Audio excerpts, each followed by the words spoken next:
pemirsa Evarna TV, senang sekali saya Tere Ginting dapat kembali menyapa Anda semuanya dan semoga kita sehat selalu. Berjumpa kembali kita dalam program yang sangat spesial seperti namanya, yakni Dialog Spesial bersama Evarna TV. Nah, dialog spesial pastinya kita akan mengundang seseorang yang spesial nih sebagai narasumber kita. Dan di sebelah saya kita sudah kedatangan seorang yang sangat erat kaitannya dengan dunia politik nih pemirsa. Dan berencana bergaung dalam dunia politik. Bersama Bapak Bobi Tarigan di sebelah saya. Halo Bapak, apa kabar Bapak? Baik. Baik. Bagaimana nih perjalanannya Pak? Lumayan jauh, lumayan capek. Lumayan lelah ya. Oke, kegiatannya akhir-akhir ini apa nih Pak? Sehari-hari ya saya membina di perusahaan PT Arenda Nuansa Berlian yang bergerak di bidang jasa suplai tenaga kerja. Dan terakhir ini setahun belakangan ini saya ya sosialisasi ke Tanah Karo. Ya, untuk tujuan memang ikut di Pilkada Kabupaten Karo 2024 ini ke depan. Oke. Nah itu ya. Oke.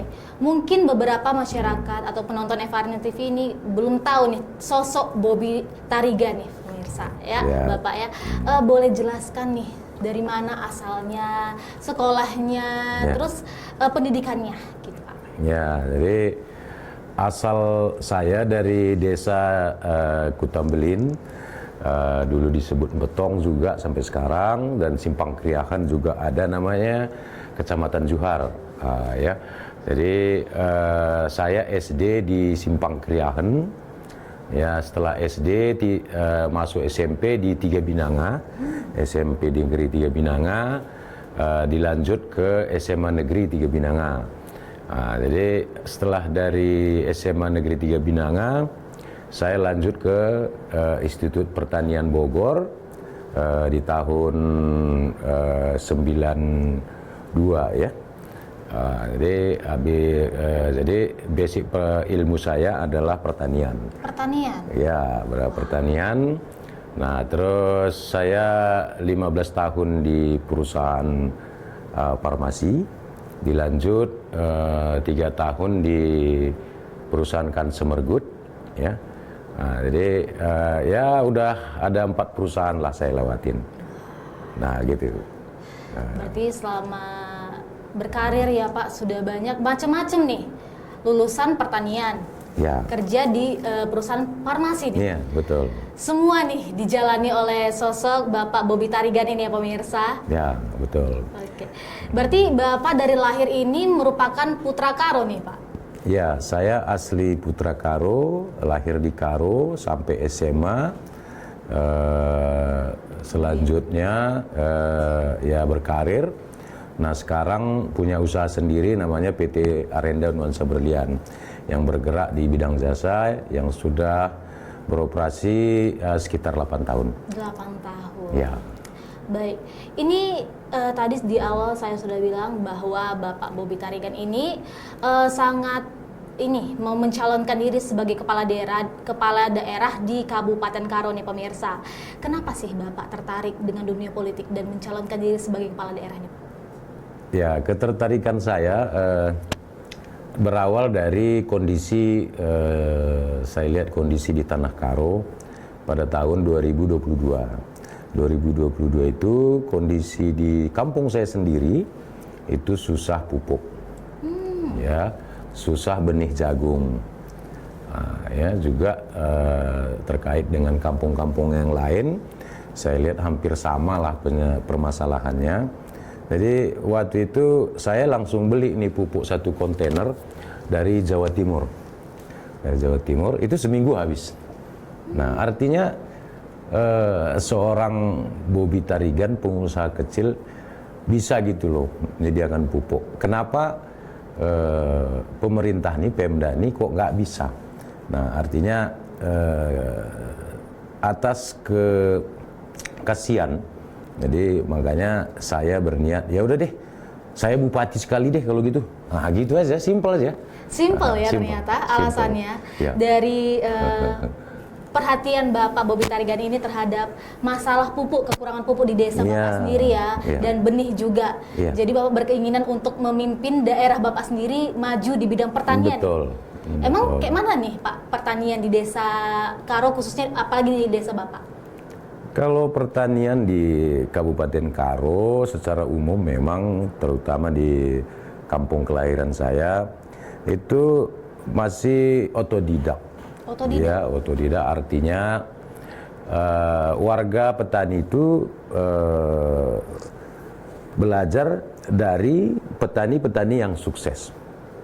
Nah, jadi mereka melihat tetangganya mungkin menanam jagung sukses, maka dia belajar dari tetangga. Nah, gitu saja.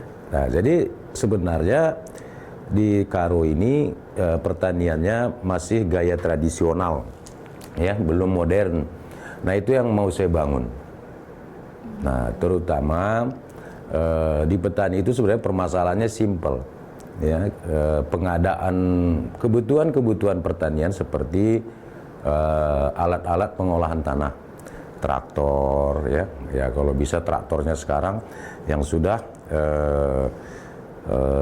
satu operasional, satu klik itu bekerja dengan beberapa kegiatan. Nah, bukan seperti traktor yang sekarang gitu di pengolahan tanah ya. Terus suplai bibit, suplai pupuk. Terus terakhir setelah panen, ya harganya tinggi. Itu saja keinginannya di petani ini. Nah, simple. Nah, gitu. Baik. Dan tadi Bapak Bobi sendiri sudah menjelaskan bahwa beliau ini merupakan lulusan dari pertanian IPB nih pemirsa. Iya. Bapak lulusan dari IPB pertanian. Beralih menekuni politik, ada nggak perbedaannya nih Pak? Perbedaan pasti ada ya, apalagi pertanian ke politik. Wow, ini jauh sebenarnya ya? jauh, loncatannya sebenarnya wow agak jauh gitu ya. Tetapi saya kira semua bidang, semua ilmu bisa dipelajari kalau punya niat, punya motivasi untuk belajar. Nah gitu ya, sama seperti saya, basic saya ilmunya adalah pertanian. Bekerja waktu itu pertama sekali di dunia farmasi. Nah, ini pun agak loncat nih, walaupun loncat-loncat, walaupun nih, Pak, ada sedikit kaitannya dengan biologi lah ya, karena kita belajar biologi. Terus setelah dunia farmasi saya masuk ke consumer good. Nah, setelah consumer good, perusahaan saya sekarang bergerak di bidang jasa. Ini juga loncat-loncat nih, tapi semua saya jalani, saya pelajari, ya bisa kok. Nah, apalagi ke dunia politik nih. Nah, dunia politik ini bukan hanya dipelajari, tapi harus ditekuni, dijalani, gitu. Apalagi berhubungan langsung ke masyarakat nih Pak. Wow, itu sangat hobi saya tuh. Gitu. Ada pengalaman-pengalaman unik nggak Pak ketika Bapak berkomunikasi dengan masyarakat di Karo gitu? Wow, banyak sekali. Ya. Jadi selama 2 tahun lebih kurang lah ya. Saya belusukan, istilah sekarang nih belusukan ya, bertemu dengan warga, baik itu di kedai kopi, ketemu di pesta tahunan ya, ketemu di pesta adat, nikah yang meninggal, acara keagamaan ya. Ya masing-masing desa masih beda-beda masalahnya. Ya tapi secara umum itu ya terutama di warga Karo ini ya atas kejadian yang sekarang yang berlaku ya mereka berharap ya bisa lebih baik. Nah gitu ya, terutama di infrastruktur juga ya, masih banyak desa-desa yang terisolir. Mereka langsung minta tuh ya, Pak kalau nanti Bapak duduk menang jadi bupati, tolong dong perbaiki jalan kami. Ini kan unik nih. Gitu. Langsung permintaannya dari masyarakatnya. Langsung permintaan. Infrastruktur jalan ke desa mereka diperbaiki, lebih ditingkatkan lagi. Betul. Mungkin itulah ya keunikan ya dalam bersosialisasi, berkomunikasi dengan masyarakat. Iya, betul. Langsung datang, langsung dapat ide-ide nih, apa nih diperbaiki dari desa Karo kita ini. Iya, betul. Dan pemirsa, masih banyak yang kita bahas, apalagi kita akan membahas visi misi dari Bapak Bobi Tarigan. Jadi, jangan kemana-mana, tetap di Dialog Spesial bersama Bapak Bobi Tarigan. Oke.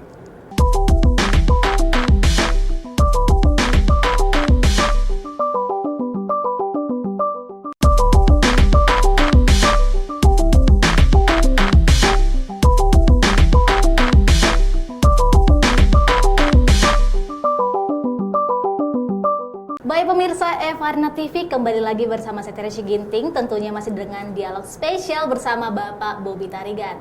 Tadi kita udah sebentar membahas tentang jalur karirnya Bapak Bobby Tarigan, mulai dari kecil hingga dia bekerja dan sekarang mengandungi dunia politik nih. Ya.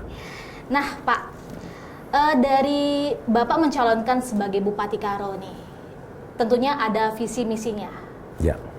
Boleh Bapak jelaskan apa sih target Bapak jika nantinya Bapak terpilih sebagai Bupati Kabupaten Karo? Ya, jadi kita sebenarnya sudah ada buat visi misi. Tapi sebenarnya kalau visi misi itu ya pasti yang baik-baik. Ya, tetapi saya simpulkan saja kalau Botar nih istilahnya di saya itu Bobby Tarigan panggilannya biasa. Visi misinya itu yang gelap jadi terang. Yang gelap jadi terang. Ya. Yang kedua, yang ribet jadi gampang. Wah. Yang ketiga, yang kotor jadi bersih. Simple ya Pak? Simple. Ya, jadi kalau visi misi ya kalau dibuat artinya ya semua tujuannya baik ya, menciptakan keadilan. Benar. Ya, terus keamanan, kenyamanan. Tetapi di Karo itu sebenarnya intinya kita perbaiki di bidang pertanian, pariwisata, terus pendidikan, kesehatan. Ya, yang empat ini yang terutama. Dan infrastruktur, kesehatan, ya, dan juga pertaniannya. Ya, jadi kalau yang empat ini sudah baik, maka visi misi itu sudah berhasil. Begitu. Biasa, ya. Simple visi misinya, tapi itu yang dibutuhkan masyarakat. Iya, benar ya betul. Pak? Benar. Nah, dari tagline-nya Bapak juga nih, saya riset sebelumnya ada belajar menghasilkan berbagi. Apa nih Pak? Ya, ini belajar menghasilkan berbagi ini ya selama saya 2 tahun kurang lebih, saya sebenarnya nggak sebut belusukan juga ya, tapi belajar. Ya, saya datang ke warga, ke desa, ke beberapa pertemuan di desa berdiskusi, itu proses saya belajar. Nah, belajar artinya saya ingin mendapatkan beberapa masalah, beberapa ilmu, dan di situ saya bisa memberikan ya sedikit problem solving lah ya ke masyarakat. Nah, terus ya ke depan ya mudah-mudahan saya duduk jadi bupati, artinya sudah menghasilkan ya. Dari hasil ini nanti saya bisa berbagi, membangun ya, terutama perekonomian warga masyarakat Karo, juga keseluruhan instansi-instansinya. Nah, karena menurut saya Karo itu punya potensi nih kan Pak? Sangat besar. Apalagi di bidang wisatanya, pertaniannya lagi gitu. Itu bagaimana Pak? Ya, jadi seluruh warga Karo harusnya bersyukur ya, karena Kabupaten Karo ini dikasih 2 suhu. 2 suhu. 2 suhu, 2 cuaca ya, dingin dan panas. Nah, gitu ya. Jadi itulah kelebihan Kabupaten Karo. Nah, jadi ini harusnya yang dingin ini ya dianugerahkan untuk warga-warga petani untuk bercocok tanam, tanaman-tanaman hortikultura. Nah, untuk dataran yang rendah, yang agak panas, itu ya dianugerahkan ke warga Kabupaten Karo untuk bercocok tanam dengan ya tanaman-tanaman tahunan. Nah, jadi artinya 2 wilayah ini bisa saling bersinergi. Nah, itu dia. Oke Pak. Nah, Bapak sudah mencalonkan di berapa partai nih Pak? Ya, sampai sekarang ini sudah 10 partai ya. 10 partai? 10 partai yang saya daftarkan, dan kita ada beberapa partai yang sudah kita ikuti tahapan survei, tahapan wawancara, juga tahapan tes ya. Jadi minggu depan mungkin fit and proper test. Oke. Ya. Dan Bapak juga lekat nih dengan tagline gaspol semangatnya.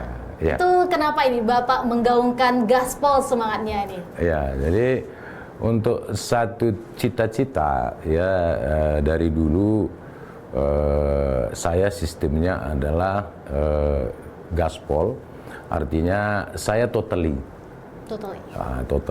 ya, tidak setengah-setengah, tidak banyak mikir ya, tapi saya fokus ke tujuan saja. Jadi untuk sampai tujuan ini harus semangatnya yang gaspol ya. Jadi speednya itu harus ditambah terus. Setiap hari harus ditambah terus speed nih. Ya, nggak bisa biasa-biasa saja gitu ya.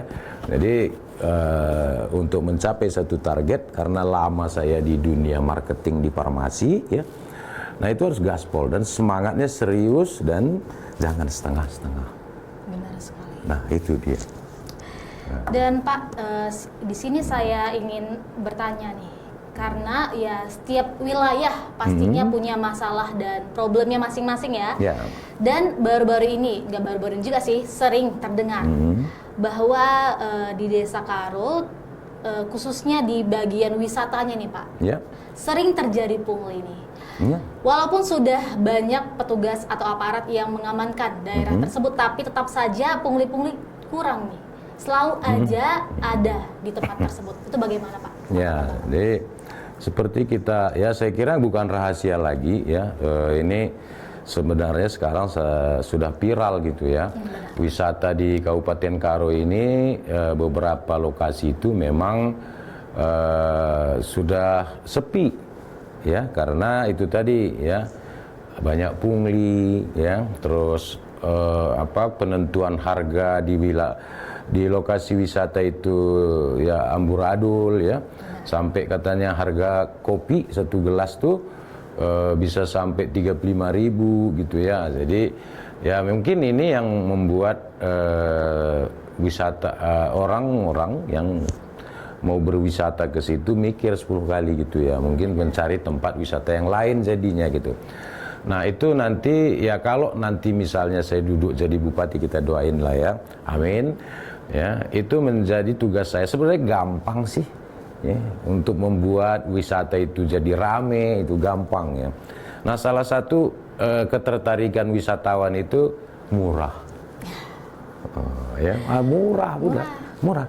Terus mereka nyaman. Nah, nyaman, bisa berselfie ya. Orang berwisata itu kan mencari tempat nyaman, aman ya, bukan mencari tempat yang macet gitu ya. Ya, jadi kita buat ya tempat wisatanya jangan macet. Nah itu yang saya sebut tadi di visi misi, yang kotor jadi bersih, yang gelap jadi terang, yang ribet jadi gampang. Nah, jadi ada beberapa ya, lagi yang bayar jadi gratis, itulah tuh ya, itu pungli tadi tuh. Benar. Pungli ya, di Tanah Karo ini terkenal dengan punglinya.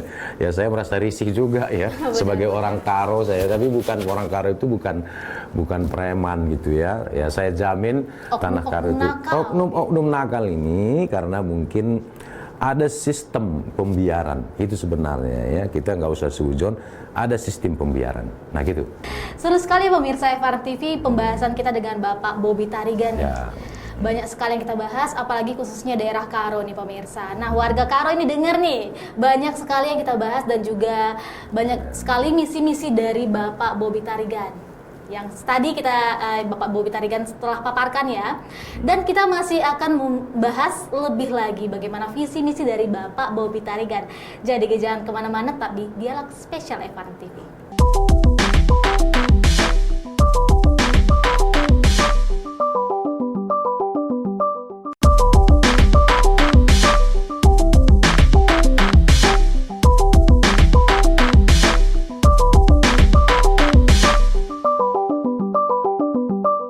Oke pemirsa FR TV, kembali lagi bersama saya Teresi Ginting dan Bapak Bobby Tarigan. Tentunya dalam program acara kita yang sangat spesial, Dialog Spesial. Nah tadi kita membahas sebelumnya itu ya pemirsa tentang bagaimana potensi-potensi wilayah Karo, terutama di bidang wisatanya ya Pak. Iya. Bagaimana tadi Bapak Bobby sendiri berkata bahwa kalau bisa wisata Karo itu digratiskan. agar semakin banyak wisatawan-wisatawan yang ingin datang ke daerah Karo. Dengan datangnya hal tersebut, pastinya ekonomi masyarakat Karo meningkat nih Pak. Pasti. Ya, Udah betul pasti. sekali. Ya. Nah, sekarang kan Pak, kita ketahui nih, wisata di daerah Karo banyak sekali. Ya. Dan juga kita ketahui banyak sekali potensi-potensi dari masyarakat Karo nih untuk lebih memajukan ekonominya. Ada nggak sih cara-cara Bapak untuk memberitahukan kepada masyarakat agar yuk kita sama-sama bangun wisatanya agar lebih baik, agar ekonomi kita lebih baik lagi nih? Ya, jadi wisata Karo jelas memang banyak ya potensi dan sangat-sangat tinggi potensinya. Jadi wisata Karo ini sangat-sangat lengkap. Ya, wisata air ada, ya, wisata gunung ada, wisata pertanian, agrowisata ada, ya. Jadi lengkap, sangat-sangat lengkap sekali. Ada lagi air panas, ya, lau debu-debu, ada lagi lau kawar, gitu ya. Ada lagi air terjun Tongging, gitu. Jadi sebenarnya untuk membuat wisata itu jadi ramai ataupun dikenal itu salah satu adalah kegiatan promosi. Ya, kegiatan promosi dan ini memang harus dilakukan sebesar-besarnya, sesering-seringnya. Kalau bisa di Evarina TV dong ikut ya. Di TV Ya, ikut promosi daerah wisata Karo. Kenapa? Karena warga-warga daerah lain mungkin ya tidak tahu gitu. Mungkin tahu saja nama Laukawar itu. Tapi apa yang terjadi di Laukawar mungkin mereka nggak tahu. Nah, terutama mungkin provinsi-provinsi yang lain. Jadi kita harus lakukan promosi visit Karo lah gitu ya. Atau memberikan satu-satu ya semacam insentif gitu ya, semacam insentif. Terus ini kita harus lakukan, terutama dengan media-media nih, terutama TV, media online, media sosial, apalagi ya. Jadi kita harus kenalkan apa yang ada di Tanah Karo. Nah, saya kira kalau kita tanya di Jawa Timur misalnya ya, kita pergi ke Jawa Timur, kita tanya, tahu Tanah Karo nggak? Mungkin tahu ya. Tapi mereka sebatasnya tahu apa? Jeruk beras tagi mungkin ya. Nah, tahunya gitu ya. Jadi, tapi apa namanya? Tentang wisata tadi, wisata Gunung Sibaya, wisata Lau Debu-Debu, wisata Lau Kawar, ada lagi sekarang namanya Siosar. Mungkin mereka nggak tahu tuh. Nah itu, jadi kegiatan marketing harus sangat-sangat perlu dilakukan. Karena mungkin bagi mereka Sumatera Utara terkenal dengan Danau Tobanya ya. Ya, yang mereka tahu pasti di luaran sana adalah Danau Toba, ya kan? Benar-benar. Terus ya sekedar makanan-makanan khas mungkin. Visi misi Bapak lagi balik nih. Ya. Dalam misi Bapak dikatakan membentuk minimal 1 BUMDes untuk meningkatkan potensi desa. Boleh nggak jelaskan kayak ini? Ya, jadi salah satu visi saya ya dan misi ke depan nanti satu desa itu harus ada produk yang jadi ini ceritanya, yang berbahan baku dari pertanian. Nah, jadi di Tanah Karo ini produk-produk pertanian sangat-sangat banyak sekali. Ya, dari kentang, wortel, dan ini sangat-sangat berpotensi kita jadikan satu produk jadi. Artinya misalnya nih, ya ada di Tanah Karo ini namanya cimpa. Ya cimpa. Tapi cimpa itu dari zaman baheula, zaman baheula sampai sekarang rasanya gitu-gitu aja. Dari zaman dahulu ya, sampai zaman sekarang, dahulu sama sampai saja. sekarang ya rasanya pakai gula merah saja. Kenapa nggak dibuat satu inovasi? Ya kan? Benar. Ya, cimpa rasa wortel. Wow. Ya. Cimpa rasa buah naga. Karena di Tanah Karo ada buah naga. Banyak sekali. Ya, terus mungkin bisa dibuat jus yang dalam bentuk botolan. Ya. Nah, jadi waktu KKN saya di Jawa Tengah, kita membuat produk dari salak, manisan salak. Benar. Nah, dulu waktu saya KKN itu di Jawa Tengah, petani di Banjarnegara itu jual salak saja. Nah, belum ada modifikasi ke produk. Setelah kita ke sana, kita mulai bagaimana supaya salak ini menjadikan satu produk. Apa yang kita lakukan? Coba yang gampang saja, buat manisan. Kita jadikan manisan dalam botol, jadi tuh produk. Nah, di Karo sekarang salaknya banyak yang dalam salak. Kenapa nggak ada manisan salak dalam bentuk botolan? Saya sudah lakukan waktu mahasiswa. Nah, sekarang ya sudah jadi pengusaha, harusnya bisa dong salak bisa lebih daripada manisan. Itu maksud saya. Jadi satu desa itu nanti harus ada satu produknya. Terserah nih, kita tanya ke warga, ya kan? Warga yang misalnya menanam kentang. Nah, kentang ini mau kita jadikan apa? Jangan jualan kentang terus dong. Jualan keripik kentang kek, ya kan? Nah, jualan ada lagi di kampung saya itu jagung. Ya, jagung itu dijual dalam bentuk bahan baku untuk pakan ternak di pabrik tapi. Nah, coba jagung itu apa yang bisa kita jadikan? Diolah gitu loh. Kan ya saya alumni IPB ya, jadi ada fakultas di sana memang khusus untuk menciptakan produk, namanya teknologi pangan dan gizi. Saya akan undang teman-teman TPG nanti ya, untuk sosialisasi ke masyarakat. Ya, betul, dan memberikan ilmu-ilmu, memberikan pendampingan bagaimana menciptakan produk-produk dari bahan baku pertanian menjadi produk pangan yang siap pakai gitu loh. Luar biasa sekali nih pemirsa. Hal-hal yang ingin Bapak Bobi Tarigan lakukan untuk Karo ke depannya agar lebih berkembang nih pemirsa. Dan Pak, setiap daerah pasti memiliki UMKM nih. Gimana menurut Bapak pandangan UMKM di masyarakat Karo nih? Ya, sangat setuju sekali. Jadi warga-warga di desa itu memang harus didampingi, juga harus dibantu dengan program-program yang lebih hebat. Ya, program-program di UMKM itu kan satu dulu memberikan bantuan dan support terhadap dana. Ya. Jadi Pemda itu ya harus memberikan jaminan ya kepada pemodal atau bank ya, mendampingi ya, mempertemukan dengan warga agar memberikan modal dengan bunga ringan. Nah, untuk melakukan usaha-usaha pertanian. Pokoknya jangan lagi ijon-ijon deh gitu ya.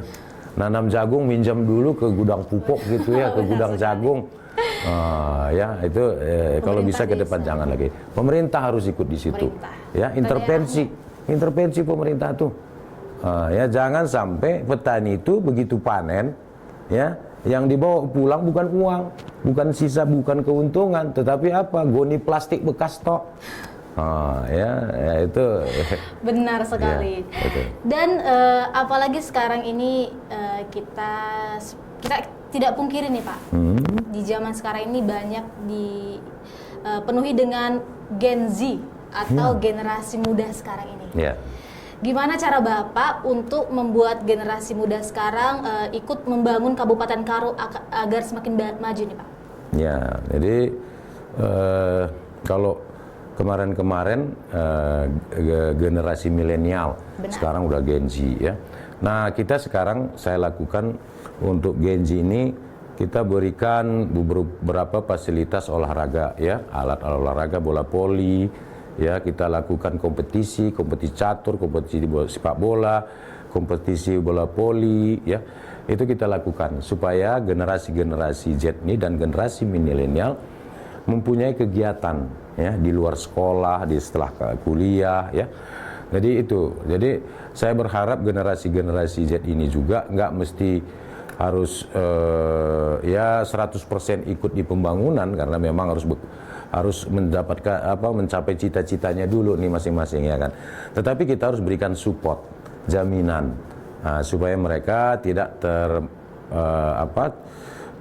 terbaur dengan orang-orang yang memakai narkoba. Jadi harus dikasih kegiatan ekstra. Nah, itu dia. Nah, mungkin di bulan 6 nanti kita buat juga nih pertandingan tinju. Wow, ya pertandingan tinju di Brastagi sudah bisa daftar tuh yang generasi muda nih gitu ya. Ya sudah kita buka pendaftaran biar di bulan 6 ini nanti kita lakukan mungkin tanggal 31 bulan 6 ya. Itu pertandingan tinju gaya bebas. Pertandingan tinju gaya bebas nih temanya. Ya, jadi mulai dari anak SMP sampai SMA. Menurut berat badan nanti kelasnya kita kelasin gitu. Wah, pemirsa, ternyata banyak sekali nih misi dari Bapak Bobby Tarigan yang sebenarnya itu simpel nih misinya. Ya. Untuk membangun Karo ke depannya agar lebih baik. Yang dasar-dasarnya dulu kayak diperbaiki nih ya Pak. Betul. Lebih dari pertaniannya, karena Karo lebih dekat atau erat kaitan dengan pertanian nih. Betul. Infrastrukturnya agar jalan ke wisata-wisatanya juga aman, nyaman ya Pak. Iya. Dan juga pemirsa, banyak sekali anak muda sekarang ingin dimotivasi lebih ke arah olahraganya nih, agar mereka disupport, agar mereka juga lebih dijauhi dari bahaya-bahaya seperti narkoba tentunya ya Pak. Wah, luar biasa sekali pemirsa. Nah, mungkin inilah akhir bincang-bincang kita bersama Bapak Bobby Tarigan. Luar biasa banyak yang bisa kita dapat dari Bapak Bobby terkait dengan misinya dan terkait dengan pesan-pesannya. Dan di bulan Juni nanti juga seperti kata Bapak Bobby ada pertandingan karate. Tinju bebas. Tinju bebas nih pemirsa. Buat pemirsa Karo nih yang ingin mendaftarkan diri mulai dari SMP ya Pak? SMP sampai SMA nih batas usianya. Nah pemirsa, kita akhiri bincang-bincang kita ini bersama Bapak Bobby Tarigan. Dan jangan lupakan segmen-segmen ataupun episode-episode menarik lainnya bersama narasumber spesial lainnya di Dialog Spesial. Saya Teresa Ginting dan juga Bapak Bobby Tarigan pamit. Selamat Bapak. Ya, terima kasih. Terima kasih banyak. Terima kasih banyak.